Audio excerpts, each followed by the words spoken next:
bed kod pek.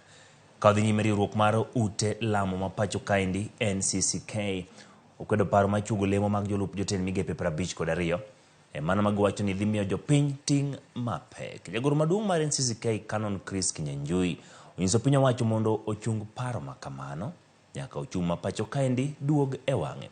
Jatend kweth jood bura mathoth Kimani Ichung'wa ne ochwalo paro mar chik makamane od bura chieng' tich adek ne ochwalo. Kaka jafwambo marwa mar siasa Chris oleronwa NCCK bende onyiso piny owacho mar Kenya Kwanza mondo oyuma mar kawo hola kowuok e pinje maoko.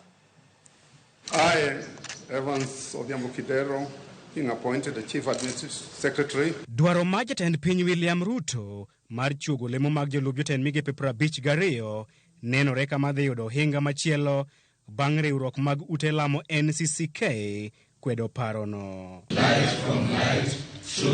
Jagoro maduong' mar NCCK Canon Chris Kinyanjui wacho ni piny owacho mar Kenya Kwanza mondo onyon break e wachno nyaka uchumi ma pacho kae chak duogo e wang'e. When the treasury is saying the country is broke, we should not be seeing creation of additional positions for a few so that they can earn salaries and allowances.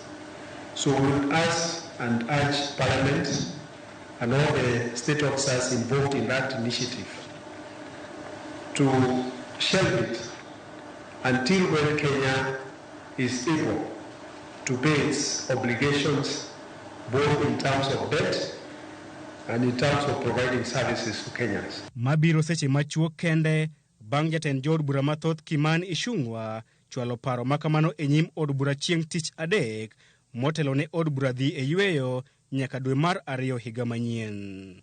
Paro mar chuogo lemo mamoko mag telo e sirikal nyuolo penjo mathoth ewi piny owacho mar Kenya Kwanza kaluwore ni jo od bura pok oyudo omenda mag dongruok mar CDF kuom thuolo mar dweche 6 mokalo. Jatend migawo mar omenda Profesa Njuguna Ndung'u bende ne ogoyo bade piny chieng' tich adek e nyim komiti mar od bura mar omenda bang' wacho ni piny owacho odhier. I can tell you we are even having trouble with salaries. I was even called by the governor of Nairobi County telling me that, look, I'm going to be impeached. What are we going to do? I have not given salaries. NCCK bende dwaro ni piny owacho oluw chik motelo ne kawo hola kowuok e pinje ma oko kaachiel gi neno ni hola makamago oti kodo mar kelo dongruok. Excessive borrowing that is not in accordance with the law, that is not oversighted by Parliament, who are the representative, we still believe that there is no taxation without representation. Ewi paro mar bago ombulu mar paro ewi report mar komiti mane tayo twak e kind Azimio kod Kenya Kwanza, NCCK wacho ni jo Kenya ema biro ng'ado bura ka gidwaro tero report e ombulu mar paro kata oyo ma ok jo siasa. So we are urging all players on both sides of the political divide to wait until this report is adopted by the House.